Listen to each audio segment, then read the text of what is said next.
Hello students, मेरा नाम है सुमैया फातिमा और आज हम सीखने वाले हैं ऑडिटिंग के बारे में, इवोल्यूशन ऑफ ऑडिटिंग। ठीक है, सो इवोल्यूशन ऑफ ऑडिटिंग का मतलब ये है कि कब ऑडिटिंग एक्सिस्टेंस में आया, कब ऑडिटिंग यूज़ करने लगे हम। ठीक है, the emergence of auditing marks before 1500 AD। So 1500 AD से पहले ही ऑडिटिंग आ चुका था। The period of auditing, the period of industrial revolution from 1750 to 1850 acted as a catalyst in the economic development of Great Britain. So जो period of industrial revolution है, ये CEC में भी पढ़े थे पीरियड ऑफ इंडस्ट्रियल रेवोल्यूशन के बारे में। सो इसमें 1750 टू 1850 ये इस कैटलिस्ट की तरह एक्ट करा इकोनॉमिक डेवलपमेंट में, यानी ये इकोनॉमिक डेवलपमेंट में बहुत इम्प्रूवमेंट लाया ग्रेट ब्रिटेन की। ठीक है, and the most distinguishing characteristic feature was that the management was getting transferred from owners to the professional managers। और इसमें बहुत ही जो अलग फीचर था देखने का वो ये था, वो अलग कैरेक्टरिस्टिक फीचर की मैनेजमेंट ट्रांसफ़र हो रही थी। मैनेजमेंट यानी अकाउंट्स की, ऑडिटिंग की मैनेजमेंट जो थी ओनर्स से ट्रांसफ़र होकर प्रोफेशनल मैनेजर्स पे जा रही थी। यानी उससे पहले सिर्फ ओनर्स ही अपना सारा वर्क किए करते थे मैनेजमेंट का, अब प्रोफेशनल मैनेजर्स कर रहे थे। This resulted in greater demand of auditors who were not from the management. इसकी वजह से ऑडिटर्स की डिमांड बहुत ज़्यादा बढ़ने लग गई जो मैनेजमेंट से नहीं थे, यानी आउटसाइड का ऑडिटर, जो कंपनी बिजनेस है उसमें आउटसाइड के ऑडिटर की डिमांड बढ़ने लग गई ऑडिट करने के लिए।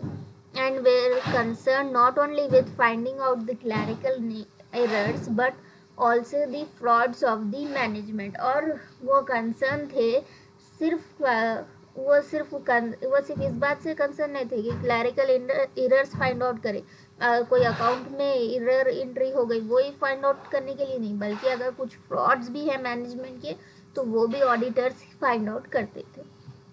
ओके, सो यहाँ तक समझ गए। अब दस the auditor started reporting their work on periodical basis to the owners and this led to the emergence of the concept independent auditors report। इसकी वजह से ऑडिटर्स क्या शुरू कर दिए, रिपोर्टिंग करने पीरियडिकल बेसिस पे लोग का वर्क, यानी मंथ टू मंथ या पीरियड ऑफ 6 months, इस तरीके से वो लोग रिपोर्ट तैयार करने लगे। ऑडिटर्स रिपोर्ट तैयार करने लगे ओनर्स को शो करने के लिए। उसको इमरजेंस क्या आया, उसकी इमरजेंस हुई इंडिपेंडेंट ऑडिटर्स रिपोर्ट की इमरजेंस हुई उसके बाद। ठीक है, the British and American audit objectives were developed independently from the year 1905 to 1930।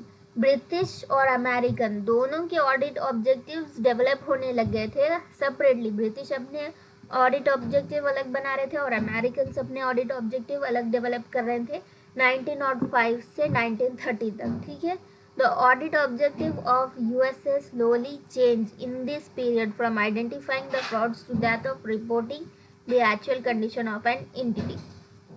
जो USA है यानी अमेरिका, उसकी ऑडिट ऑब्जेक्टिव चेंज हो गई थी ये पीरियड में। पहले से फ्रॉड आइडेंटिफाई करने की थी, फ्रॉड्स पहचानने की थी, उसके बाद में साथ में रिपोर्टिंग के भी हो गई। एक्चुअल कंडीशन जो बिजनेस की एक्चुअल कंडीशन है एंटिटी की, उसको फाइंड आउट करने और रिपोर्ट करने के एक ऑब्जेक्टिव बन गया USA का। और testing was being used to a greater extent. Testing जो टेस्टिंग है, अकाउंटिंग रिपोर्ट्स की जो टेस्ट करते हैं उसको पूरे ग्रेट एक्सटेंट बहुत ज़्यादा यूज़ किया जा रहा था। ठीक है, when the audit objectives in Great Britain was to identify frauds and errors through inspection। और जो ग्रेट ब्रिटेन का ऑडिट ऑब्जेक्टिव ये था कि फ्रॉड्स और एरर्स दोनों इंस्पेक्शन के ज़रिए, जांच के ज़रिए फाइंड आउट करना। ठीक है, यह हमारी part 1 of evolution of auditing ख़त्म होती है। ठीक है, thank you guys, like share and subscribe to my videos, bye.